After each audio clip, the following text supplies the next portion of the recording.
ببینید خدا وکیلی من اومدم از آلفام لذت ببرم. آقا این پینگم ول نمیکنه. آقا من یه هفته است بازی نکردم آلفاتراز. بعد اینجا خب اینجا اول ویدیو پینگم رفت بالا، معلوم نبود. بعد اینجا اومدم نیوکن من رفتم طبقه پایین، دوباره طبقه پایین اسپان شدم. یا ما برم اسلحه بردارم یا میخوام اینجا را برم، میرم طبقه بالا اسپان میشم. خدایا پینگ منو درست کن، من نمیدونم چشه این پینگ من. نکنه الان میرم طبقه پایین یه دفعه میبینم مردم.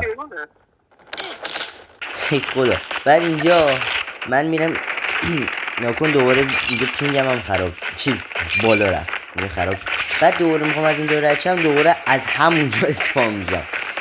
یعنی ببینید پینگ مزخرفی داریم ما.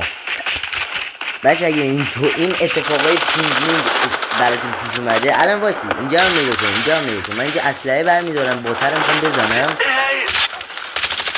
نکن تیر ازش رد میشه. اگه بچه این اتفاق این هزار بار میدونم اتفاق براتون افتاده، ولی اگه افتاده ویدیو لایک کنید.